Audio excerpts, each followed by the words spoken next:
بسم الله الرحمن الرحيم.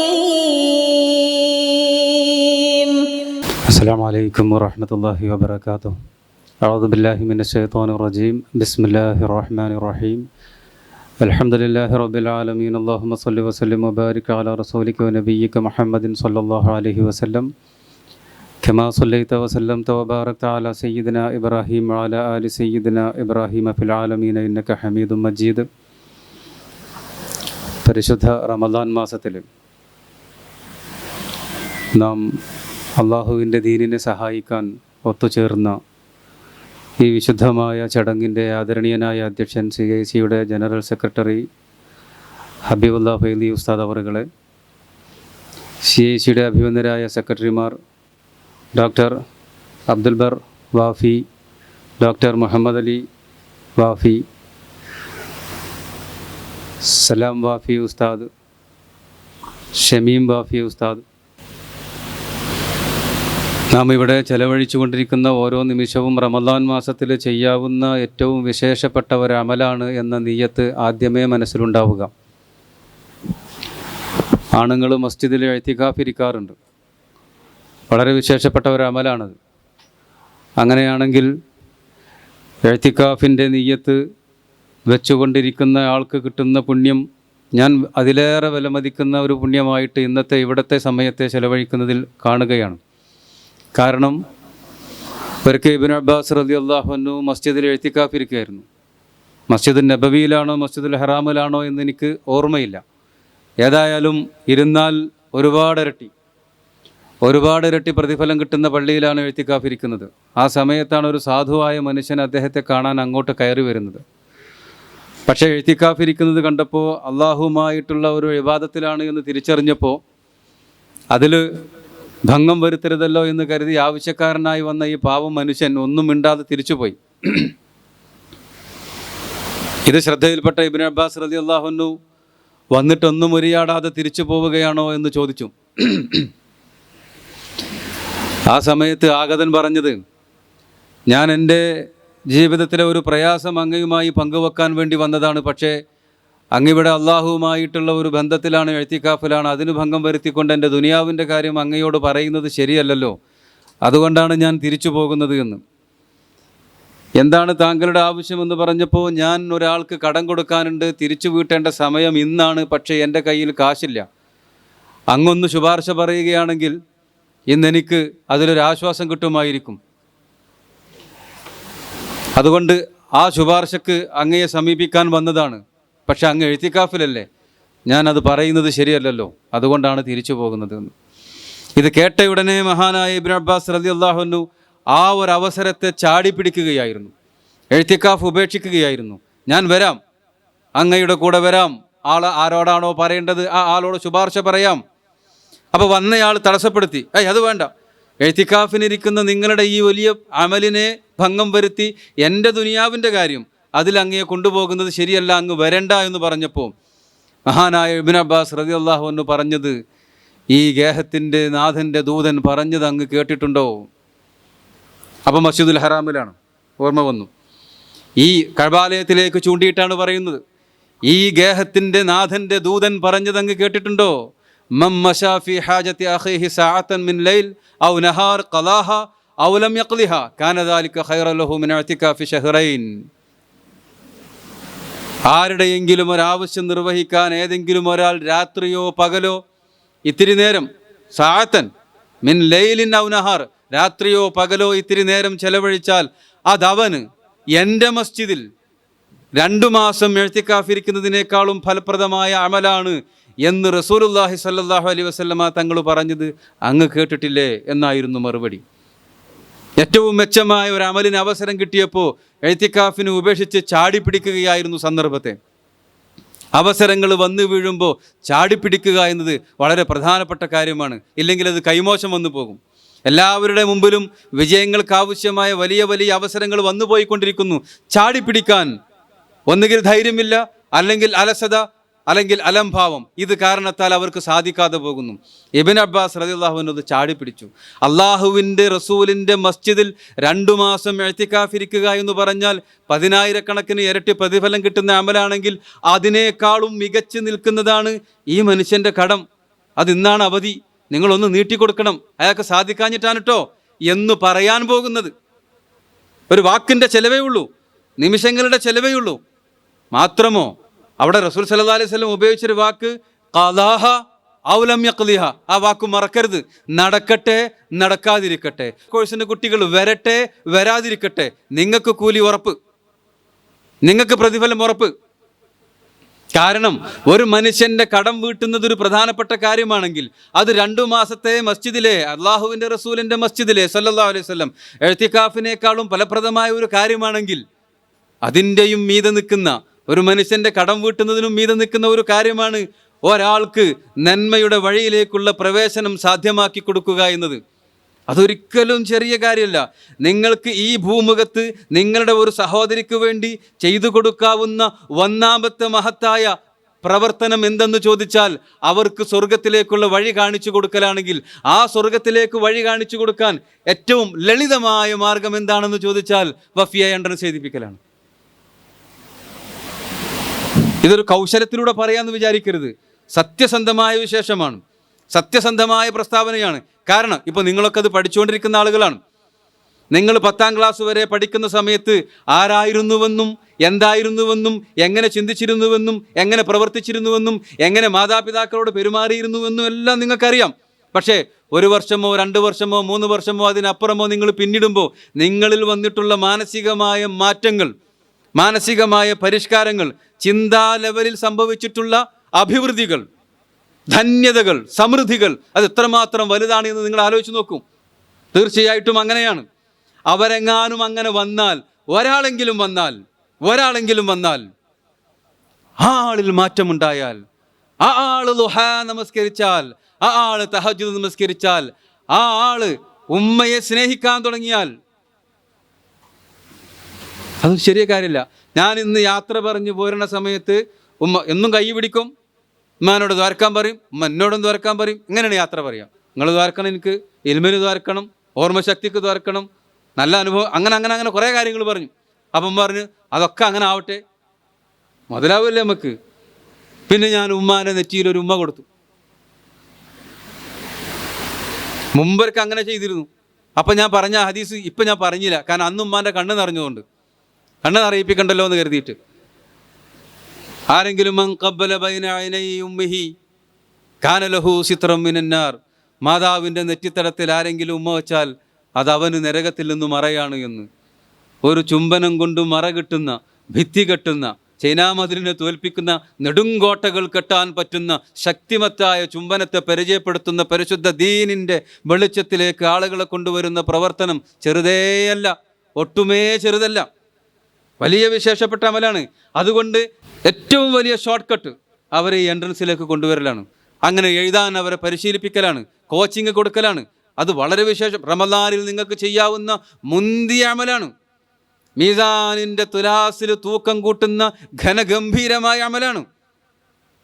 അതുകൊണ്ടാണ് ഞാൻ പറഞ്ഞത്, ഇവിടെ ഇരിക്കുന്ന ഇന്നത്തെ ഈ സമയം മസ്ജിദിൽ ഇഅ്തികാഫിരിക്കുന്നതിനേക്കാളും മഹത്തരമായ കാര്യമായിട്ട് ഹബീബുല്ലാഹ് ഉസ്താദ് പറഞ്ഞല്ലോ, അലാ യഹ്ദി അല്ലാഹു ബിക റജുലൻ വാഹിദ, ഒരാളെയെങ്കിലും നീ കാരണമായിട്ട് അള്ളാഹു സന്മാർഗത്തിലെത്തിക്കാന്ന് നമ്മൾ കേട്ട് ക്ലീശയായി മാറിയിട്ടുള്ളൊരു ഹദീസാണിത്. ആവർത്തന വിരസത തോന്നിയേക്കാവുന്ന ഒരു ഹദീസാണിത്. അത്രമേൽ നമ്മൾ കേൾക്കാൻ തുടങ്ങിയിട്ടുണ്ടാവും. പക്ഷേ ഒരു കാലത്തും പറച്ചിൽ നിർത്താൻ പാടില്ലാത്ത ഗംഭീരമായിട്ടുള്ളൊരു ഹദീസാണിത്. കാരണം മനുഷ്യന്മാർ മുഴുവനും തത്രപ്പെട്ട് പാഞ്ഞുകൊണ്ടിരിക്കുന്നത് എന്തിനാ? മനുഷ്യൻ അവൻ്റെ കരിയർ ബിൽഡ് ചെയ്യണമെന്ന് ആഗ്രഹിച്ചു കൊണ്ടിരിക്കുന്നത് എന്തിനാ? ദുനിയാവ് സമ്പാദിക്കാനാണ്. ദുനിയാവ് സമ്പാദിക്കാൻ. ലുലുമാൾ കാണുമ്പോൾ ആഹാ യൂസുഫ് അലിയുടെ ലുലുമാൾ, കോഴിക്കോട് ലുലുമാൾ, കൊച്ചിയിൽ ലുലുമാൾ എന്ന് പറഞ്ഞിട്ട് എല്ലായിടത്തും ലുലുമാൾ, UAE ചെന്നാൽ ലുലുമാൾ, ഈജിപ്തിൽ ചെന്നാൽ ലുലുമാൾ, അയാൾ കോടീശ്വരൻ എന്നൊക്കെ പറയുമ്പോൾ എന്നാപ്പം ഞമ്മക്കൊക്കെ ഇപ്പം ഇങ്ങനെ ഒന്ന് ആകാൻ പറ്റുക എന്ന് വിചാരിക്കണം മനുഷ്യൻ. നല്ല കാര്യം, യൂസുഫ് അലി സഹായിക്കുന്ന പോലെ ജനങ്ങളെ സഹായിച്ചുകൊണ്ട് സമ്പന്നതയുടെ മടിത്തട്ടിലേക്ക് ഒരാൾക്ക് എത്തിപ്പെടാൻ പറ്റിയാൽ നല്ല കാര്യം, നല്ല മനസ്സും കൂടെ ഉണ്ടെങ്കിൽ. പക്ഷേ അതും അംബാനിയുടേതും അദാനിയുടേതും ബിൽഗേറ്റിൻ്റെതും എല്ലാവരുടേതും കൂടിയ ഈ ദുനിയാവുണ്ടല്ലോ, ആ ദുനിയാവ് മുഴുവനും നിനക്ക് കിട്ടിയാൽ നീ കാരണം ഒരുത്തി വന്നാൽ അതിന് പകരമാകും. ഈ ഒരുത്തിക്ക് പകരം ആ ദുനിയാവാകില്ല. അത്ര വലിയ അമലാകുമ്പോൾ ആവർത്തന വിരസതയുടെ പേരിൽ പറയാതിരിക്കേണ്ടുന്ന ഒന്നല്ല ഈ ഹദീസ്. അതുകൊണ്ടത് ശരിക്ക് നെഞ്ചത്ത് ആണി കൊണ്ട് എഴുതി വെക്കുക. മൻ യഹ്ദിയല്ലാഹു ബിക റജുലൻ. റജുലൻ എന്നുള്ളതിന് അർത്ഥം വെക്കണ്ട, ഒരാൾ എന്ന അർത്ഥം വെച്ചാൽ മതി. അത് നിനക്ക് ഖൈറുൽ ലക മിനദ് ദുനിയ വമാ ഫീഹാ. ഈ ദുനിയാവിലുള്ളത് മുഴുവത്തിനേക്കാളും. അങ്ങനെയാണെങ്കിൽ നമ്മൾ പ്രചരണം മുതലാക്കണോ വേണ്ടേ? തീർച്ചയായിട്ടും സകല ആളുകളുടെ അടുത്തും ചെല്ലുക. ഒരു കുട്ടിയുടെ നമ്പർ കിട്ടിയാൽ ആ കുട്ടിയോട് ചോദിക്കുക, വേറെ ആരാടിയുള്ളത്. അങ്ങനെ 1നെ 10 പെരുകുന്ന 5 ആളെയെങ്കിലും ചേർക്കണമെന്നാണ് പറഞ്ഞിട്ടുള്ളത്. നിങ്ങൾ 5നും 50നും കണക്കൊക്കെ ഉണ്ട്, ആരൊക്കെ പറ്റുമോ അവരൊക്കെ. നമുക്ക് ഈ ഒരൊറ്റ പ്രചരണം കൊണ്ട് സ്വർഗം സമ്പാദിക്കാൻ പറ്റണം. നമ്മൾ അങ്ങനെ കൊണ്ടുവരുന്ന ഒരു കുട്ടിയെങ്കിലും. ഞാൻ 4 ദിവസം മുമ്പ് നമ്മുടെ +2 കുട്ടികൾ പരീക്ഷ കഴിഞ്ഞ് പോകുന്ന സമയത്ത് അവിടെ വാഫിയിലെ കുട്ടികളോട് കാട്ടിലങ്ങാടിയിൽ സംസാരിച്ചുകൊണ്ടിരിക്കുന്ന സമയത്ത് ഞാൻ വെറുതെ അവരോട് പറഞ്ഞു, ഷുക്കൂർ ഉസ്താദ്, അവിടുത്തെ ഒരു ഉസ്താദാണ് ഷുക്കൂർ വാഫി, ചിലപ്പോൾ ചിലർക്ക് അറിയിക്കാരം. ഒരു ഉദാഹരണത്തിന് ഓർമ്മ വന്ന വാക്ക് പറയുന്നത്, ഈ ഷുക്കൂർ വാഫി ഉസ്താദ് വെള്ളിയാഴ്ച ഇവിടെ ഖുതുബ നടത്തുന്നു, വെള്ളിയാഴ്ച പ്രസംഗിച്ചു കൊണ്ടിരിക്കുന്നു. ആ പ്രസംഗം കേൾക്കാൻ വേണ്ടി പരിസരത്തുള്ള മഹല്ലിലെ ആളുകളൊക്കെ ജുമഅക്ക് കാട്ടിലങ്ങാടിയിലെ പള്ളിയിലേക്ക് വരുന്നു. അവരത് സാഗൂതം വീക്ഷിക്കുന്നു. അതിൻ്റെ വഴി ഒരു അമല് വർദ്ധിപ്പിക്കുമ്പോൾ ഷുക്കൂർ ഉസ്താദിന് മാത്രമല്ല കിട്ടാൻ പോണത് കൂലി, കാട്ടിലങ്ങാടി യതീംഖാനയെ സഹായിക്കുന്ന സകലർക്കും കൂലി. ഷുക്കൂർ ഉസ്താദിനെ ആരാണോ ഇതിലേക്ക് പറഞ്ഞിച്ചത് ആ ആൾക്ക് കൂലി. ഷുക്കൂർ ഉസ്താദിൻ്റെ മാതാപിതാക്കൾക്ക് കൂലി. അവർക്കൊക്കെ കൊടുക്കാൻ മാത്രം അവസരം കിട്ടാൻ കാത്തിരിക്കുന്ന ഒരു അല്ലാഹു, ഒട്ടും പിശുക്കില്ലാത്ത ഒരു അല്ലാഹു ഉണ്ടാകുമ്പോൾ ഷുക്കൂർ ഉസ്താദിനും കുറണില്ല, ആർക്കും കുറണില്ല. ഇതല്ലേ സമ്മാന പെരുമഴ. ഞങ്ങളിന്ന് വണ്ടിക്ക് എണ്ണ അടിക്കുന്ന സമയത്ത് സമ്മാന പെരുമഴ എന്ന് പറഞ്ഞൊരു കൂപ്പൺ തന്നു. 250 രൂപയ്ക്ക് എണ്ണ അടിച്ചാൽ ഒരു കൂപ്പൺ കിട്ടും. അപ്പോൾ എനിക്ക് 5-6 കൂപ്പൺ കിട്ടി. ആ കൂപ്പണിലെ നമ്പറൊക്കെ എഴുതിയിട്ടു. അപ്പോൾ എന്താണ് സമ്മാന പെരുമഴ? ഞാൻ ബോർഡിൽ വായിച്ചു നോക്കി. എല്ലാ ആഴ്ചയിലും നറുക്കെടുപ്പ്, വിജയ്ക്ക് 3 ലിറ്റർ എണ്ണ. ഇതാണ് പെരുമഴ. 3 ലിറ്റർ കൊണ്ട് പെരുമഴ ഉണ്ടാക്കുന്ന അത്ഭുതം ഞാൻ അവിടെ കണ്ടിട്ടുള്ളൂ. പിന്നെ അപ്പുറത്തൊരു ബൈക്ക് നിർത്തി വെച്ചിട്ടുണ്ട്, അതിനെന്നാ നറുക്കെടുക്കുക എന്ന് പറയാൻ പറ്റൂല. ഇത് ശരിക്കും പെരുമഴയാണ്, പെരുമഴയാണ്. കർക്കിടമഴ പോലത്തെ പെരുമഴയാണ്. ആ മഴയുടെ ഈ സന്ദർഭത്തെ ഭംഗിയായിട്ട് ഉപയോഗപ്പെടുത്തുക. അവസരം കിട്ടുമ്പോൾ ഒരു കഥ ഉണ്ട്, ചിലപ്പോൾ നിങ്ങൾ കേട്ടിട്ടുണ്ടാവും. ഒരു രാജാവ് ഒരാളെ കൊല്ലാൻ തീരുമാനിച്ചു. അയാൾ കുറ്റം ചെയ്തിട്ടാണ് കൊല്ലാൻ തീരുമാനിച്ചത്. എന്നിട്ട് അയാൾക്കൊരു അവസരം കൊടുത്തു. ഞാൻ വളർത്തുന്ന നല്ല മുട്ടൻ കാളകളുണ്ട്, ഈ കാളകളുടെ ഏതെങ്കിലും ഒന്നിൻ്റെ വാല് ഞാൻ അവയെ കൂട്ടുന്നു തുറന്നു വിടുമ്പോൾ നീ പിടിച്ചാൽ നിന്നെ ഞാൻ വെറുതെ വിടാം എന്ന് പറഞ്ഞു. അപ്പോൾ 3 കാളകളാണുള്ളത്. അപ്പോൾ ഇയാളോട് പറഞ്ഞ് 3-1 കാളയുടേത് പിടിക്കണട്ടോ എന്ന് പറഞ്ഞു. അപ്പോൾ ഇയാൾ കാളകൾ വരുന്ന ആ വഴിയിൽ ഡോർ ഇങ്ങനെ തുറക്കുമ്പോൾ പിടിക്കാൻ വേണ്ടി കാത്തു നിന്നു. പക്ഷെ ഡോറ് തുറന്ന് 1ാമത്തെ കാള വന്നപ്പോൾ ഒരു ജില്ലി കാളയാണ്. അതിൻ്റെ ചേലും കോലും കണ്ടപ്പോൾ പിടിച്ചാൽ ആ കാളക്ക് എന്തെങ്കിലും തോന്നിയാൽ എൻ്റെ കാര്യം പാകല്ല എന്ന് വിചാരിച്ച് അയാൾ അതിനെ വിട്ടു. ഇനി വരുമല്ലോ വേറെ അത് നോക്കാമെന്ന് വിചാരിച്ചു. 2ാമത്തത് വന്നപ്പോൾ ഇതിനേക്കാളും ഗംഭീരമായ കാള വന്നത്. അപ്പോൾ അയാൾ കുടൽ പറിച്ചിട്ട് അയാൾ അതും പിടിച്ചില്ല. 3ാമത്തെ കാള വന്നപ്പോൾ ഒരു മെലിഞ്ഞുണങ്ങിയ സാധു കാള, നല്ല ഡയറ്റിംഗ് ഒക്കെ നടത്തുന്ന ഒരു കാളയാണ്. ഇയാൾക്ക് സമാധാനമായി, ഇതിന് പിടിച്ചിട്ടെൻ്റെ കാര്യം, അവസാനത്തെ അവസരമാണ്, എന്തായാലും പിടിക്കും. കാള അങ്ങോട്ട് പോണ പോക്ക് ഒരൊറ്റ ചാട്ടും പിടിക്കാൻ നോക്കിയപ്പോൾ വാലില്ല. അപ്പോൾ 3ാമത്തെ അവസരത്തിന് കാത്തു നിൽക്കണ്ട, 1ാമത്തെ അവസരമാണ് അവസരം. അതെന്നെ മുതലാക്കിക്കൊള്ളണം. ഏതായാലും നാളെ ആവട്ടെ മറ്റന്നാളെ ആവട്ടെ. ഞാനൊരു കാര്യം പറയട്ടെ, ഇബ്ലീസ് നമ്മളെ ചതിക്കുന്നത്, ഇബ്ലീസിൻ്റെ ഏറ്റവും വലിയ തന്ത്രം പണ്ഡിതന്മാർ വിലയിരുത്തി പറഞ്ഞത് തസ്വീഫിനേക്കാൾ വലിയ ഒരു തന്ത്രം പിശാച് കണ്ടെത്തിയിട്ടില്ല എന്നുള്ളതാണ്. ഇതും മറക്കരുത്. അത് ഈ വിഷയത്തിൽ മാത്രമല്ല, ഒരു വിഷയത്തിലും. നമ്മുടെ ഭൗതിക പുരോഗതിയുടെ കാര്യമാവട്ടെ, വിദ്യാഭ്യാസത്തിൻ്റെ കാര്യമാവട്ടെ, കരിയർ ബിൽഡിംഗ് എന്തോ ആയിക്കോട്ടെ, എല്ലാത്തിലും തസ്വീഫ് എന്ന വാക്ക് മറക്കരുത്. തസ്വീഫ് എന്ന് പറഞ്ഞാൽ എന്താ? പിന്നെ ആവാം, അതല്ലേ പ്രോക്രാസ്റ്റിനേഷൻ നമ്മൾ പറയില്ലേ, നീട്ടിവെക്കൽ, പിന്നത്തേക്ക് നീട്ടിവെക്കുക. അപ്പോൾ പ്രചരണത്തിന് ഇറങ്ങുന്ന സമയത്ത് പിന്നെ ഇന്ന് വേണോ, ഇന്നിപ്പോൾ നമുക്ക് പത്തിരിയൊക്കെ ചൂടാല്ലേ, പത്തിരിയോട് മല്ലിടുന്നതിനേക്കാൾ ഫലമാണെന്ത്. പത്തിരി ഇടാൻ ഞാൻ പറഞ്ഞില്ല കേട്ടോ, അത് പറയുമ്പോൾ വേറെ വിഷയമാണ്. നമ്മൾ 20 റക്അത്ത് തറാവി മെനക്കെട്ട് നിസ്കരിച്ചിട്ടും 8 റക്അത്ത് നിസ്കരിക്കുന്നവരാണെന്ന് പ്രസംഗിക്കുന്നതിനിടെ ലോകത്ത് ജീവിച്ചുകൊണ്ടിരിക്കുമ്പോൾ ഇടങ്ങാറുകൊണ്ട് പറഞ്ഞു പോയതാണ്. അപ്പോൾ അത്തരത്തിലുള്ള തെറ്റായിട്ടുള്ള ചില പ്രചരണങ്ങളൊക്കെ നടക്കുന്ന പശ്ചാത്തലത്തിലാകുമ്പോൾ നിങ്ങൾ സ്വാഭാവികമായിട്ടും ഇങ്ങനെ പ്രചരണത്തിന് വേണ്ടി ഇറങ്ങുമ്പോൾ ചില കോണുകളിൽ നിന്ന് ചില പരാമർശങ്ങളൊക്കെ ഉണ്ടായേക്കാം. അപ്പോൾ നമ്മളെന്ത് ചെയ്യേണ്ടത്?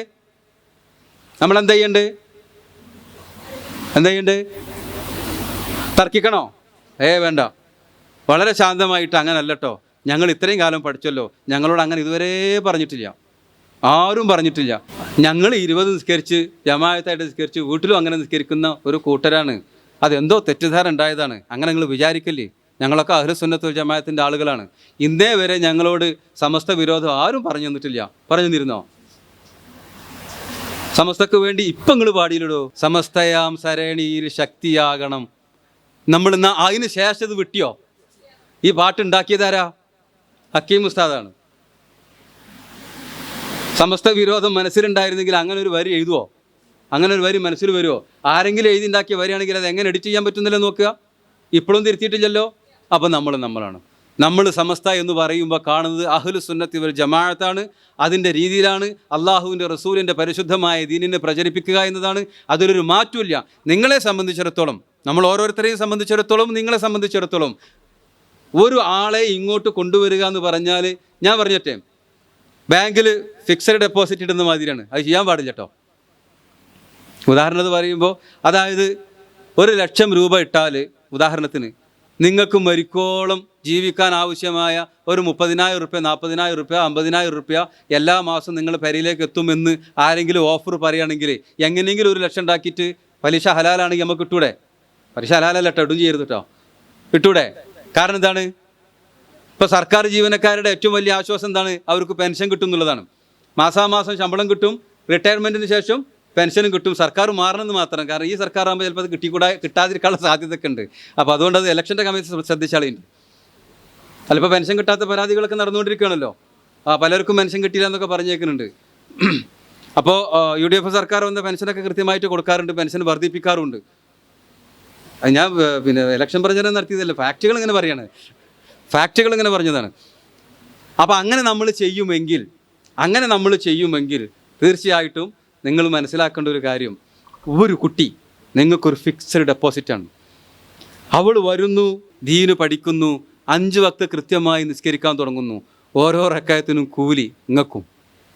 സുബ്ഹാന റബ്ബിയൽ അലാ വബിഹംദിഹി കൂലി ഇങ്ങക്കും. സുബ്ഹാനല്ലാഹി വബിഹംദിഹി സുബ്ഹാനല്ലാഹിൽ അലീം വബിഹംദിഹി അസ്തഗ്ഫിറുല്ലാഹ് കൂലി ഇങ്ങക്ക്. ഓക്കും ഇങ്ങക്കും, ഓക്കും ഇങ്ങക്കും, കൂലിയോട് കൂലി. അങ്ങനെ ചൊല്ലണു. നമ്മൾ അറിയണില്ല. തഹജ്ജുദ് നിസ്കരിക്കാൻ എഴുന്നേൽക്കുന്നു, അള്ളാഹുവിനോട് കണ്ണീര് പൊടിഞ്ഞുകൊണ്ട് പ്രാർത്ഥിക്കുന്നു, ഇങ്ങക്ക് കൂലി. നിങ്ങൾ കൂർക്കം വലിച്ച് ഇങ്ങനെ ഉറങ്ങണു, കൂലി ഇങ്ങക്ക്. ദുഹാ നിസ്കരിക്കുന്നു, നിങ്ങൾ ആ സമയത്ത് മൊബൈലിൽ വാട്സപ്പിൽ നോക്കുന്നു, കൂലി ഇങ്ങക്ക്. ഞാൻ ഈ പറഞ്ഞതിൽ എന്തെങ്കിലും വ്യാജമുണ്ടോ, അസത്യമുണ്ടോ? അങ്ങനെ കിട്ടൂലേ? ഒരാൾ വന്നാലാണിത്. അപ്പോൾ കുറേ ആൾ വന്നാലോ? അതുകൊണ്ട് ഈ റമദാനിലെ ഏറ്റവും വലിയൊരു ഇബാദത്തായിട്ട് നിങ്ങൾ ഈ പ്രചരണത്തെ ഏറ്റെടുക്കണം, അന്വേഷിച്ച് കണ്ടുപിടിക്കണം. നിങ്ങളുടെ ശക്തിയാണ് നിങ്ങളുടെ അനുയായികളുടെ ശക്തി. നിങ്ങൾ പുലികളാവണം, നിങ്ങൾ മുയലുകളാവരുത്. ഒരു പുലി നയിക്കുന്ന മുയൽപ്പട, അതിനെ പേടിക്കണം എന്നാ പറയാം. ഒരു പുലി നയിക്കുന്ന മുയൽപ്പട അത് ശക്തമായിരിക്കും. അതേ സമയത്ത് ഒരു മുയൽ നയിക്കുന്ന പുലിപ്പട ദുർബലായിരിക്കും. ആരാ അനുയായികൾ? പുലികളാണ്. പക്ഷെ നേതാവാരാ? മുയലാണ്. അപ്പം നിങ്ങൾ മുയലാണോ പുലിയാണോ എന്നുള്ളത് തീരുമാനിക്കണം. നിങ്ങളുടെ ശക്തിയാണ്, നിങ്ങളുടെ താല്പര്യമാണ്, നിങ്ങളുടെ ഊർജമാണ്, നിങ്ങളുടെ എനർജിയാണ് നിങ്ങളുടെ അനുയായികളുടെ എനർജിയായി മാറാൻ പോകുന്നത്. അപ്പോൾ നിങ്ങൾ ഓർബിറ്റിൻ്റെ മീറ്റിങ്ങുകൾ നടത്തുമ്പോൾ 100% പ്രസൻസിന് വേണ്ട എല്ലാ പണിയെടുക്കണം. വിളിച്ചീമൽ വിളിക്കണം. കൂലി കിട്ടുന്ന കോൾ ആലോചിച്ച് നോക്കുകയാണ്. എന്തൊരു കൗതുകമാണിത്. പിന്നെ നമ്മളാ നിശ്ചയിച്ച മീറ്റിംഗ് 8-ാം തീയതി ആട്ടോ, അപ്പോൾ 8-ാം തീയതി വരണട്ടോ എന്ന് പറയുമ്പോൾ 8-ാം തീയതിക്ക് കൂലി, മീറ്റിങ്ങിന് കൂലി. സുബ്ഹാനല്ലാഹ് എന്നല്ല ചൊല്ലിയത്, അൽഹംദുലില്ലാഹ് എന്നല്ല ചൊല്ലിയത്. മലയാളത്തിലെ പദങ്ങൾക്ക് കൂലി കിട്ടുന്ന അത്ഭുതകരമായിട്ടുള്ള മുഹൂർത്തമായി മാറുകയാണ് ഈ ഫോൺ കോളുകൾ പോലും. നിയ്യത്ത് കൃത്യമാക്കുക, വേറെ ഒരു ലക്ഷ്യം വേണ്ട. ഹബീബുൽ ഉസ്താദ് സമ്മാനമൊക്കെ പ്രഖ്യാപിച്ചിട്ടുണ്ട്. സമ്മാനം കിട്ടുക കിട്ടാതിരിക്കാതെ അതിൻ്റെ വഴിക്ക് പോട്ടെ. സമ്മാനങ്ങളും അംഗീകാരങ്ങളും അലങ്കാരങ്ങളും നമ്മളറിയാതെ പിന്നാലെ ഞാനുണ്ട് നിങ്ങളെ കൂടെ എന്ന് പറഞ്ഞ് വന്നോട്ടെ. നമ്മളെ തേടി പിടിക്കാൻ പോണ്ട. പതക്കങ്ങൾ തേടിയിട്ട് പരക്കം പായണ്ട. അത് നമ്മളുടെ അനുയായിയായിട്ട് സിൽബന്തിയായിട്ട് അടിമയായിട്ട് പിന്നാലെ ഒട്ടിക്കൂടാൻ ആർജവത്തോടെ വരട്ടെ. നമ്മളത് അറിയണ്ട. അത് വരെ പോകുക എന്താ വെച്ചാൽ അതിൻ്റെ പാട്ടിലേക്കോട്ടെ. നമ്മുടെ കാര്യങ്ങളുമായിട്ടും നമ്മുടെ കർമ്മങ്ങളുമായിട്ടും മുന്നോട്ട് പോവുക. അതുകൊണ്ട് അവസരങ്ങളെ പാഴാക്കാതിരിക്കുക. ഉസാമ റളിയല്ലാഹു അൻഹുവിനെ അള്ളാഹുവിൻ്റെ റസൂലിൻ്റെ വിയോഗത്തിനു ശേഷം സിദ്ദീഖ് റളിയല്ലാഹു അൻഹു പറഞ്ഞയക്കുന്ന സമയത്ത് അതിർത്തി കടന്ന് ഭയങ്കര സങ്കീർണമായിട്ടുള്ള കലുഷിതമായിട്ടുള്ള സമ്മർദ്ദപൂരിതമായിട്ടുള്ള സന്ദർഭത്തിലാണ് ഈ യാത്ര. അറിയുന്നവർക്ക് അറിയാമായിരിക്കും. ഉമർ റളിയല്ലാഹു അൻഹു അടക്കമുള്ള ആളുകൾ വന്ന് പറയുന്നുണ്ട്, അള്ളാഹുവിൻ്റെ റസൂലിൻ്റെ വിയോഗത്തെ തുടർന്ന് ഇവിടെ മദീന കലുഷിതമാണ്. ഈ സങ്കീർണമായ സമയത്ത് നമ്മൾ ഒരു സൈന്യത്തെ പറഞ്ഞയക്കുക എന്ന് പറഞ്ഞാൽ അത് പ്രയാസമാണ്. മദീനയിലെ പെണ്ണുങ്ങൾ ഒറ്റപ്പെട്ടു പോകൂലേ എന്ന്. അതിന് സിദ്ദീഖ് റളിയല്ലാഹു അൻഹു പറഞ്ഞൊരു മറുപടി ഉണ്ട്. മദീനയിലെ പെണ്ണുങ്ങളുടെ പാദസരങ്ങൾ കൊണ്ട് പട്ടികൾ കളിച്ചാലും ശരി, അള്ളാഹിൻ്റെ റസൂൽ അയച്ച ഈ സംഘത്തെ ഞാൻ അയക്കും. അതാണ് അനുസരണ എന്ന് പറയുന്നത്. അതാണ് സിദ്ദീഖ് എന്ന് പറയുന്നത്. റസൂലെടുത്ത തീരുമാനം അത് നടപ്പിലാകട്ടെ. അതിൻ്റെ വരും വരായികളെ കുറിച്ച് ബുദ്ധിപൂർവ്വം ആലോചിക്കാൻ മാത്രം റസൂലിൻ്റെ മീതെ നിൽക്കാൻ നമ്മൾ ആയിട്ടില്ലല്ലോ എന്നതല്ലേ ആ നിലപാട്. നമ്മൾ വിശകലനം ചെയ്യണം, പരിശോധിക്കണം, ശരിയും തെറ്റും കണ്ടെത്തണം. അതൊക്കെ ഓക്കെയാണ്. പക്ഷെ പറഞ്ഞത് റസൂലാണെങ്കിൽ പിന്നെ അതിൻ്റെ അപ്പുറത്ത് ആലോചനയ്ക്ക് ആവശ്യമുണ്ടോ? അതുകൊണ്ട് ഉമർ റളിയല്ലാഹു അൻഹു വന്ന് പറഞ്ഞു. ഉമർ റളിയല്ലാഹു അൻഹു എന്ന് പറഞ്ഞാൽ നസീജു വഹ്ദി എന്നൊക്കെ പറഞ്ഞ രീതിയിൽ അമൂല്യമായിട്ടുള്ള ഒറ്റമുത്താണ്, അതുല്യ പ്രതിഭയാണ്. ഞങ്ങളുടെ കൂട്ടത്തിലെ ബുദ്ധിമാൻ ആരെന്നറിയുമോ എന്ന് ആയിഷ റളിയല്ലാഹു അൻഹ പറഞ്ഞിട്ട് പറഞ്ഞെന്തറിയോ? അത് ഉമറാണ് എന്ന്. അങ്ങനെയുള്ള ഉമർ റളിയല്ലാഹു അൻഹു, അഭിപ്രായങ്ങളിൽ മികവ് കാണിച്ചിട്ടുള്ള ഉമർ റളിയല്ലാഹു അൻഹു, ആ ഉമർ റളിയല്ലാഹു അൻഹു പോലും വന്നിട്ട് സിദ്ദീഖ് റളിയല്ലാഹു അൻഹു സിദ്ദീഖ് ആവണത് എങ്ങനെയാണെന്നുള്ളതും സിദ്ദീഖ് കരുത്തനാവണത് എങ്ങനെയാണെന്നുള്ളതും ഈ സന്ദർഭത്തിലൊക്കെ മാറ്റുരച്ച് മനസ്സിലാക്കാൻ പറ്റും. റളിയല്ലാഹു അൻഹു വന്നിട്ട് പറയാണ്, സിദ്ദീഖ് റളിയല്ലാഹു അൻഹു പറയാണ്, ഈ സമയത്ത് നിങ്ങൾ പറഞ്ഞേക്കണോ? അൻസാറുകളും മുഹാജിറുകളും ഒക്കെ ഒറ്റ സംഘമായിട്ട് പറയാം, പോണോ? അപ്പം നിർത്തിക്കൂടെ? ഒരാൾക്ക് മാത്രം ഉറപ്പ്, പോകണം. ഉമർ റളിയല്ലാഹു അൻഹു ഇത് പറയാൻ വന്നപ്പോൾ സിദ്ദീഖ് റളിയല്ലാഹു അൻഹു ഉമർ തന്നെ താടി പിടിച്ചു എന്ന് പറഞ്ഞത്. ഉമർ റളിയല്ലാഹു അൻഹു എന്ന് പറയുന്ന മരുമല്ലൻ്റെ താടി പിടിച്ചിട്ട് ചോദിക്കാണ്, അള്ളാഹിൻ്റെ റസൂല് പറഞ്ഞയച്ച സംഘത്തെ തിരിച്ചു വിളിക്കാനാണോ ഉമറെ നീ എന്നോട് കൽപ്പിക്കാൻ വന്നിരിക്കണതെന്ന്? കേട്ടില്ല, പറഞ്ഞയച്ചു. അങ്ങനെ പറഞ്ഞയച്ചിട്ട് ഉസാമ റളിയല്ലാഹു അൻഹു എന്ന് വയസ്സെത്രയാണെന്നറിയോ? ചെറുക്കനാണ്, നമ്മളെ പ്രായം പറഞ്ഞ ടീനേജുകാരനാണ്. 20 വയസ്സാണ്. 19 കഴിഞ്ഞ് 20ലേക്ക് കടന്നയാളാണ്. ആ 20 വയസ്സായ ആളുടെ പിന്നാലെ മഹാന്മാരായ സഹാബി വര്യന്മാരൊക്കെ അനുയായികളാണ്. അതാ ഇസ്ലാം. അതാണ് ഇസ്ലാമിൻ്റെ കേഡർ സ്വഭാവം എന്ന് പറയുന്നത്. അങ്ങനെ ഉസാമ റളിയല്ലാഹു അൻഹു ഇങ്ങനെ പോകുമ്പോൾ കുതിരപ്പുറത്ത് അതോ ഒട്ടകപ്പുറത്തൊന്നും എനിക്ക് ഓർമ്മയില്ല, പോകുന്ന സമയത്ത് മഹാനായ സിദ്ദീഖ് റളിയല്ലാഹു അൻഹു കൂടെ നടക്കുമ്പോൾ ഈ 20 വയസ്സുകാരൻ ചെറുക്കന് മനസ്സ് വരുന്നില്ല ഇരിക്കാൻ. റളിയല്ലാഹു അൻഹു മൂപ്പരെ ഇറങ്ങാൻ നിന്നു. നിങ്ങൾ എൻ്റെ കൂടെ നടക്കുക, ഞാനിങ്ങനെ വലിയ ആളായിട്ട് ഇതിൻ്റെ പുറത്തിരിക്കുക, ഇത് ശരിയാവില്ല, നിങ്ങൾ കയറിയിരിക്കുക, ഞാൻ ഇറങ്ങിക്കോളാം എന്ന് പറഞ്ഞപ്പോൾ അല്ലല്ല നിങ്ങളവിടെ ഇരിക്കി. ആളുകളെ മാനിക്കാനും അംഗീകരിക്കാനും പാദങ്ങളോളം ഭൂമിയോളം പാതാളത്തോളം താഴാനും മനസ്സ് സമ്മാനിക്കുന്ന മഹാപ്രതിഭാസത്തിൻ്റെ പേരാണ് പരിശുദ്ധ ഇസ്ലാം. അവനവൻ്റെ മനസ്സിൻ്റെ അകത്ത് തളം കെട്ടി നിൽക്കുന്ന സകല ദുരഹങ്കൃതികളെയും തുടച്ചു മാറ്റുന്ന ആ അഭിലാഷത്തിൻ്റെ പേരാണ് പരിശുദ്ധ ഇസ്ലാം. സിദ്ദീഖ് എന്ന മഹാൻ നടക്കുകയാണ്. അവസാനം എന്താ പറഞ്ഞു എന്നറിയോ? അള്ളാൻ്റെ സബീലിൽ, അള്ളാൻ്റെ മാർഗത്തിൽ എൻ്റെ കാലിൽ കുറച്ച് മണ്ണ് പുരണ്ടോട്ടെ ഉസാമ, ഞാനിങ്ങനെ നടന്നോളാം, മണ്ണ് പുരണ്ടോട്ടെ. പ്രിയപ്പെട്ട സഹോദരിമാരെ മറക്കല്ലേ, അള്ളാഹുവിൻ്റെ മാർഗത്തിൽ ആരുടെയെങ്കിലും കാലിൽ മണ്ണ് പുരണ്ടാൽ അവൻ പിന്നെ നരകത്തിലേക്ക് പ്രവേശനമില്ലാത്തവനാകുന്നു. ഉമ്മാന്റെ നെറ്റിത്തടത്തിൽ ചുംബിച്ചാൽ നരകല്ല. അള്ളാഹിൻ്റെ മാർഗത്തിൽ കാലിൽ മണ്ണ് പുരണ്ടാൽ നരകല്ല. എത്ര ഷോർട്ട് കട്ടുകളാണ് ഇസ്ലാമിലുള്ളത്.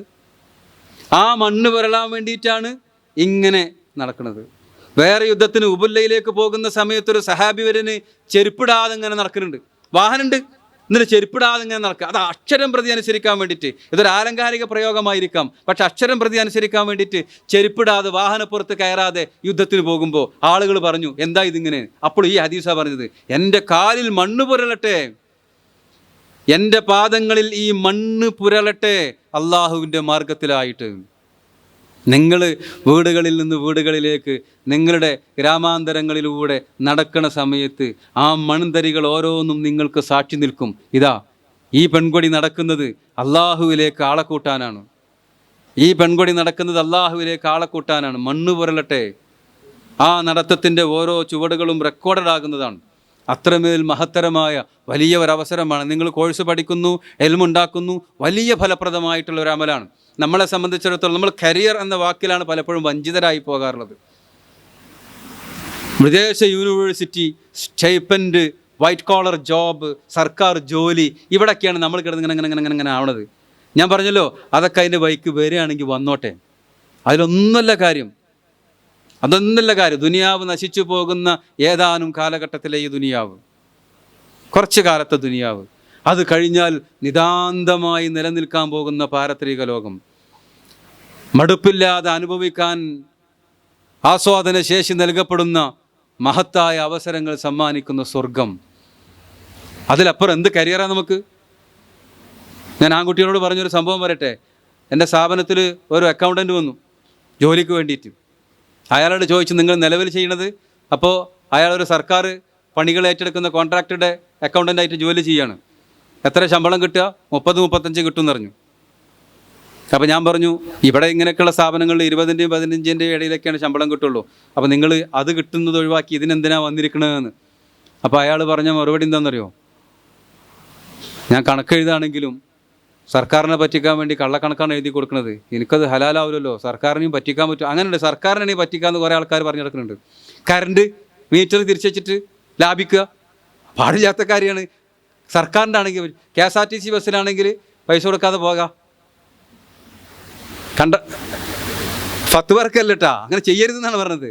അങ്ങനെയൊക്കെ വിചാരിക്കുന്ന ചില ആൾക്കാരുണ്ട്, പോയത്തക്കാർ. അങ്ങനെയൊന്നല്ല, അർഹതപ്പെട്ടവർക്ക് അത് കൊടുക്കണ്ടേ, നമ്മളതിൻ്റെ സേവനം ഉപയോഗപ്പെടുത്തല്ലേ. അല്ലെങ്കിൽ സർക്കാർ പ്രഖ്യാപിക്കണം, അതിങ്ങനെ ഒരാൾക്ക് കണ്ടക്ടറെ വിദഗ്ധമായി കണ്ണ് വെട്ടിച്ച് രക്ഷപ്പെടാൻ പറ്റുമെങ്കിൽ അവൻ കാശ് കൊടുക്കേണ്ടതില്ല.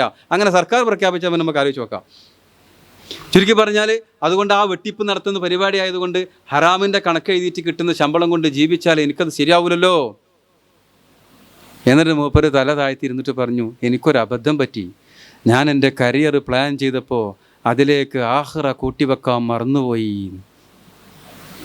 ഞാൻ എൻ്റെ കരിയർ പ്ലാൻ ചെയ്തപ്പോൾ, കരിയർ എന്ന് പറയുമ്പോൾ ജീവിതത്തിൽ സുഖമാണ് ഉദ്ദേശിക്കുന്നതെങ്കിൽ, ജീവിതത്തിൽ പൊസിഷനാണ് ഉദ്ദേശിക്കുന്നതെങ്കിൽ, പദവിയാണ് ഉദ്ദേശിക്കുന്നതെങ്കിൽ, ആ ജീവിതം എന്ന് പറയുന്നത് ദുനിയാവിൽ അവസാനിക്കുന്നതല്ല എന്ന് വിശ്വസിക്കുന്നവരെ സംബന്ധിച്ചിടത്തോളം, അഥവാ ഏറ്റവും വലിയ ജീവിതം വരാനുണ്ട് എന്ന് ഉദ്ദേശിക്കുന്നവരെ സംബന്ധിച്ചിടത്തോളം, അതിലേക്ക് അൾട്ടിമേറ്റ് ലക്ഷ്യത്തിലേക്ക് മുതൽക്കൂട്ടാകുന്നതിനെ പ്ലാൻ ചെയ്യാതിരുന്നാൽ അത് കരിയർ പ്ലാനിങ്ങിലെ ഏറ്റവും വലിയ വീഴ്ചയല്ലേ, ഫോൾട്ടല്ലേ? നമ്മളൊക്കെ ആ അർത്ഥത്തിൽ സൗഭാഗ്യവാന്മാരാണ്. അറിഞ്ഞും അറിയാതെയും ആഖിറം കരിയർ പ്ലാനിൻ്റെ ഭാഗമായി വരുന്ന ഒരു വിദ്യാഭ്യാസ പദ്ധതിയിലേക്ക് ചേർക്കപ്പെട്ടവരാണ്. അത് അള്ളാഹുവിൻ്റെ ഒരു തെരഞ്ഞെടുപ്പാണ്. ആർക്കെങ്കിലും നന്മ അള്ളാഹു ഉദ്ദേശിച്ചാൽ അവൻ അള്ളാഹു ദീന് പഠിപ്പിച്ചു കൊടുക്കും എന്നും റസൂലുള്ളാഹി സ്വല്ലല്ലാഹു അലൈഹി വസല്ലം. അപ്പോൾ നമുക്ക് നമ്മുടെ കാരുണ്യവാനായ അള്ളാഹു നന്മ ഉദ്ദേശിച്ചു എന്നുകൂടിയല്ലേ അതിൻ്റെ അർത്ഥം. അപ്പോൾ ഇൻഷാ അല്ലാഹ് നിങ്ങൾ ഗംഭീരമായിട്ടുള്ള പ്രകടനങ്ങൾ ഈ വിഷയത്തിൽ കാഴ്ചവെക്കണം. നല്ലത് ജനങ്ങൾക്ക് വരണമെന്ന് ആഗ്രഹിച്ചുകൊണ്ട് ഒരു വഫിയെങ്ങാനും ഒരു കുടുംബത്തിലുണ്ടായാൽ ആ കുടുംബം എത്ര മെച്ചപ്പെട്ട കുടുംബമായി മാറും. അതൊന്ന് ആലോചിച്ച് വെക്കണം നിങ്ങൾ, എത്ര മെച്ചപ്പെട്ട കുടുംബമാകും. കരിയറിൻ്റെ കാര്യം ഞാനിപ്പോൾ ഭയങ്കര പ്രതിസന്ധിയിലാണ്. കാരണം ഞങ്ങൾ ഓഫീസിൽ ജോലി ചെയ്തിരുന്ന ആൾ തൽക്കാലം ഗൾഫിലേക്ക് പോകേണ്ടി വരുമെന്ന ഒരു പ്രതിസന്ധി വന്നിരിക്കുക. എന്താ പ്രതിസന്ധി വരാൻ കാരണം? വെറുതെ ഒരു ഇൻ്റർവ്യൂവിന് അറ്റൻഡ് ചെയ്തപ്പോൾ അയാളുടെ പെണ്ണുങ്ങൾക്ക് ഗൾഫിൽ സ്കൂളിൽ ജോലി കിട്ടി. കുറേ ആളുകളൊക്കെ ഉണ്ടായിരുന്നു, പക്ഷേ ഇയാൾക്ക് വഫി ആയതുകൊണ്ടോ എന്തോന്ന് അറിയില്ല, അയാളുടെ കഴിവായിരിക്കും, സ്വാഭാവികമായിട്ടും അള്ളാഹു ബർക്കത്ത് തീർക്കട്ടെ, അയാൾക്ക് ജോലി കിട്ടി. അങ്ങനെ വന്നപ്പോൾ മാത്രം ആ ആളെ ഒറ്റയ്ക്ക് പറഞ്ഞേക്കാൻ നിർവാഹമില്ലാത്തതുകൊണ്ട് ഇയാളൊന്നാലും പിന്നെ അതേമാതിരി ഒരു സ്കൂളിൽ ജോലി ചെയ്യാൻ. ഇതെന്താ വെച്ചാൽ സൂപ്പർ മാർക്കറ്റിൽ ചെന്നിട്ട് സാധനം പർച്ചേസ് ചെയ്യുന്ന മാതിരിയാണ്. ഞാൻ എന്നാൽ പിന്നെ അതങ്ങോട്ട് ആയിക്കോളാം, എന്നാൽ പിന്നെ അതങ്ങോട്ടാവുക. ഇന്നലെ ഒരു കുട്ടി കൗൺസിലിങ്ങിന് വന്നിരുന്നു. വാഫി ആയാലും ഇപ്പം എന്താ ആകാൻ പറ്റുക എന്നുള്ള വർത്തമാനം കൂട്ടത്തിൽ ഞാൻ പറഞ്ഞു കൊടുത്തു. ഞാൻ തന്നെ അങ്ങനെ ആലോചിക്കുക, എന്താ ഇപ്പം ആകാൻ പറ്റുക. ഞാൻ പറഞ്ഞു, നമ്മളെ ക്യാമ്പസ് അവിടെ പല സ്ഥാപനങ്ങളുണ്ട്. ഇവിടെ പിന്നെ സ്കൂളിലെ പ്രിൻസിപ്പൾ ആരാ? ഒരു മുനീർ വാഫിയാണ്. ഇവിടെ ഓഫീസിലെ ചീഫ് ഓഫീസർ ആരാ? ഒരു ഷഫീഖ് വാഫിയാണ്. ഡെപ്യൂട്ടി HM ആരാ? ഒരു നൂറുദ്ദീൻ വാഫിയാണ്. വുമൻസ് കോളേജിലേക്ക് പോയി ഇത്രയും കാലം അവിടെ പ്രിൻസിപ്പൾ ആയിരുന്നത് ആരാണ്? ഒരു മുഹമ്മദ് വാഫിയാണ്. സ്റ്റൈപ്പൻഡുകളൊക്കെ വാങ്ങിയിട്ട് വിദേശത്തേക്ക് യൂണിവേഴ്സിറ്റികളിലേക്ക് പോകുന്ന കോടികൾ വാങ്ങി പോകുന്ന ആളുകളുടെ പേരിൻ്റെ ബേക്കിലുണ്ട് വാഫി എന്നുള്ളത്. സർക്കാർ മേഖലയിൽ ബാഫക്കി സ്ഥാപനം കുറച്ച് അപ്പുറത്തേക്ക് പോയാൽ അവിടെ TTCക്ക് പ്രിൻസിപ്പളായിട്ട് നിൽക്കുന്ന ആരാണ്? ഡോക്ടർ അലി ഹുസൈൻ വാഫിയാണ്. അവിടെ B.Ed പ്രിൻസിപ്പളായിട്ട് നിൽക്കുന്നത് ആരാണ്? സൈനുദ്ദീൻ വാഫിയാണ്. അപ്പോൾ ഇനിയിപ്പോൾ അത് കഴിഞ്ഞിട്ട് ഞങ്ങളുടെ പള്ളിക്കൊക്കെ വന്നിട്ടുണ്ടെങ്കിൽ അവിടെ ഖത്തീബ് ആരാണ്? ഷുക്കൂർ വാഫിയാണ്. അപ്പോൾ എന്താണ് വാഫി ആയാൽ ആകാൻ പറ്റുക? എന്താ എനിക്കറിയില്ല. വഫിയ കോളേജുകളിലേക്ക് പോയിട്ടുണ്ടെന്നുണ്ടെങ്കിൽ എക്കണോമിക്സ് പഠിപ്പിക്കുന്നത് ആരാണ്? അത് ഈ കൊല്ലം ഇന്ന വഫിയാണ് അല്ലെങ്കിൽ ഇന്ന വാഫിയാണ്. അടുത്ത കൊല്ലം മൂപ്പർ ഇംഗ്ലീഷാണ് പഠിപ്പിക്കുന്നത്. അടുത്ത കൊല്ലം മൂപ്പർ പൊളിറ്റിക്സാണ് പഠിക്കുന്നത്. അതിനടുത്ത കൊല്ലം എന്താണ്? ഫിഖാണ് പഠിപ്പിക്കുന്നത്. അപ്പോൾ സ്കൂളിൽ 10ാം ക്ലാസ് വരെ പഠിക്കുമ്പോൾ അല്ലെങ്കിൽ കോളേജുകളിൽ പഠിപ്പിക്കാൻ പറ്റുന്നെങ്കിൽ അത് സൈക്കോളജി ഡിപ്പാർട്ട്മെൻറ്റാണ്. ഇത് കൊമേഴ്സ് ഡിപ്പാർട്ട്മെൻറ്റാണ്. ആ ഡിപ്പാർട്ട്മെൻറ്റും ഈ ഡിപ്പാർട്ട്മെൻറ്റിന് ഒരു കണക്ഷനും ഇല്ല. അപ്പോൾ എന്തിനാ പറ്റുക? എന്താ എനിക്ക് വേണ്ടത്? ഏതിക്കും എന്തിനും ഭാഗമാകുന്ന വിധത്തിൽ കാര്യങ്ങൾ ഭംഗിയായിട്ട് പ്രസൻറ്റ് ചെയ്യാവുന്ന വിധത്തിൽ ഒരാൾ രൂപപ്പെടുത്തുന്ന വിസ്മയകരമായി ഇങ്ങനെ ഒരു കോഴ്സ് നിങ്ങളുടെ സഹോദരിക്ക് അവസരം കാണിച്ചു കൊടുക്കുക എന്ന് പറഞ്ഞാൽ ആ അർത്ഥത്തിലും അതൊരു മികവല്ലേ? പിന്നെന്താ നമുക്കിതിൽ ശങ്കൻ്റെ ആവശ്യമുണ്ടോ? ആ ശങ്ക ഉണ്ടോ? ഒരു ശങ്കൻ്റെ നമുക്ക് ആവശ്യമില്ല. മരിക്കാൻ പോകുമ്പോൾ മയ്യത്ത് കട്ടിലിന് നന്മയുടെ കനം തൂക്കാൻ പറ്റുന്ന ഈ സംവിധാനത്തെ പരിചയപ്പെടുത്തി കൊടുക്കാൻ പറ്റുമെങ്കിൽ പിന്നെ ആ ശങ്കക്ക് യാതൊരു സ്കോപ്പുമില്ല. അല്ലുടൻ വന്നു മറച്ചാൽ മറക്കട്ടെ. അല്ല് എന്ന് പറഞ്ഞാൽ രാത്രി എന്നാണ്, കറുപ്പ് രാത്രി. അല്ലുടൻ വന്നു മറച്ചാൽ മറക്കട്ടെ, മുല്ലതൻ പൂക്കൾ വിരികതാൻ ചെയ്തിടും, അന്തിക്കുളിർകാറ്റേറ്റവറ്റിൻ പരിമളം. ഭയങ്കരമായിട്ടുള്ള ഒരു പ്രചോദനാത്മകമായിട്ടുള്ള കവിതയാണിത്. രാത്രിയിൽ മുല്ല വിരിയുമ്പോൾ അത് മറച്ചു വെക്കാൻ രാത്രി മൂടുപടം ചാർത്തിയാലും ശരി, പരിമളം കൊണ്ട് സാന്നിധ്യം അറിയിക്കുന്ന പ്രോജ്വലമായ യോദ്ധാവാണ് മുല്ലപ്പൂ. മുല്ലപ്പൂ വിപ്ലവം പോലെ.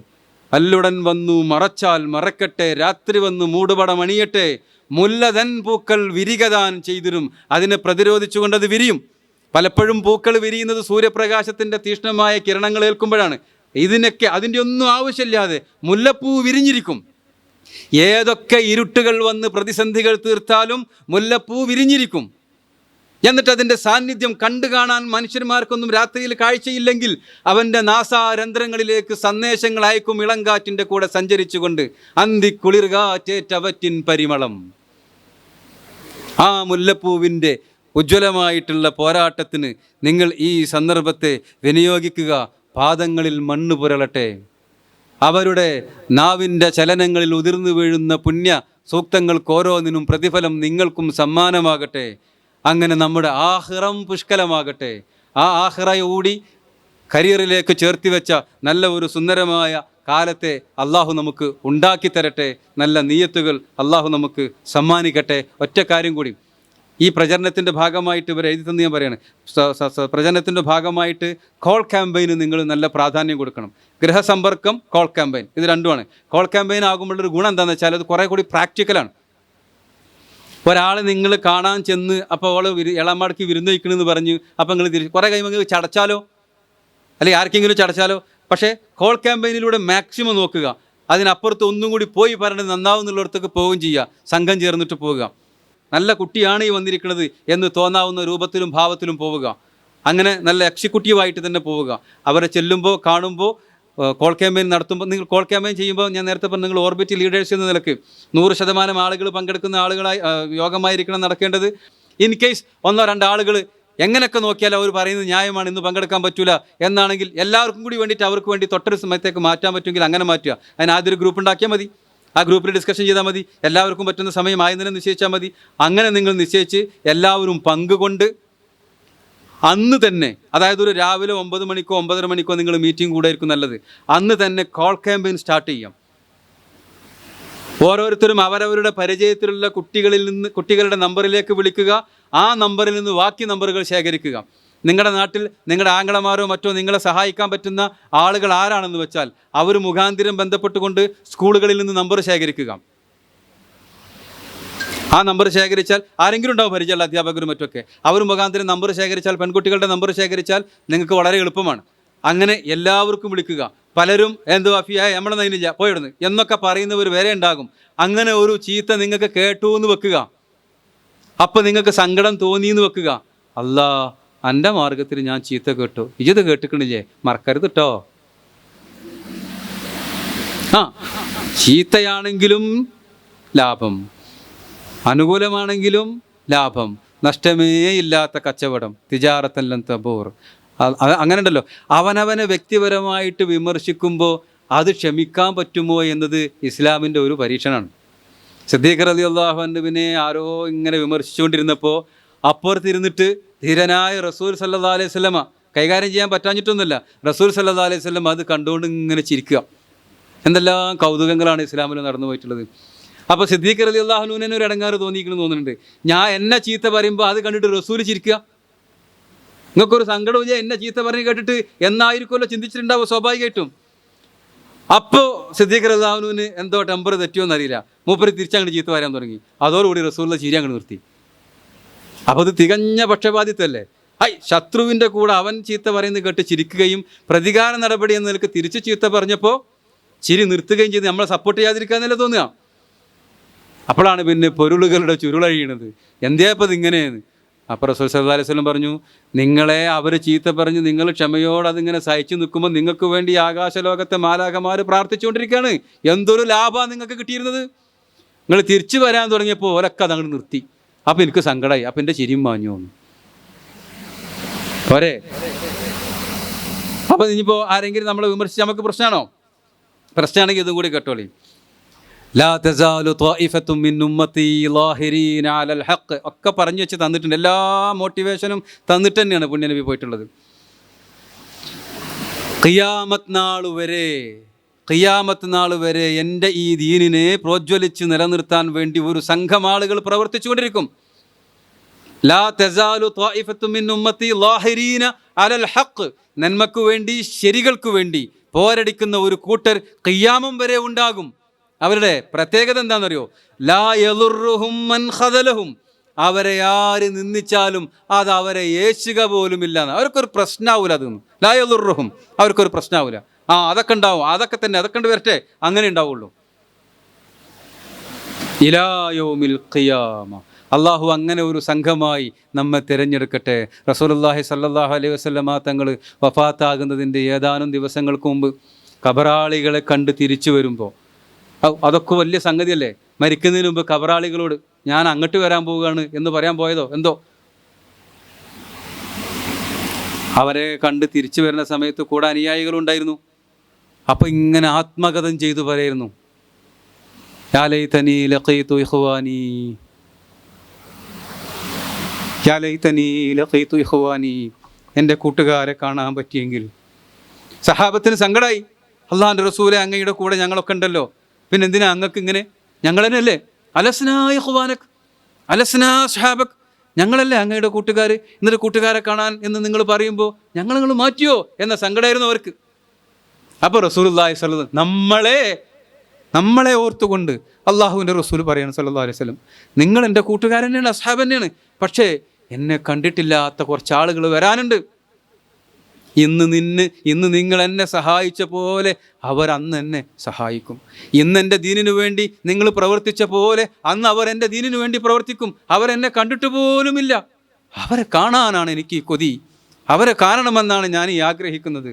അങ്ങനെ അള്ളാഹുവിൻ്റെ റസൂൽ കാണണമെന്ന് കൊതിച്ച ആ കൂട്ടരായിട്ട് അള്ളാഹു നമ്മെ മാറ്റട്ടെ. ആമീൻ. അസ്സലാമു അലൈക്കും വറഹ്മത്തുള്ളാഹി വബറകാതുഹു.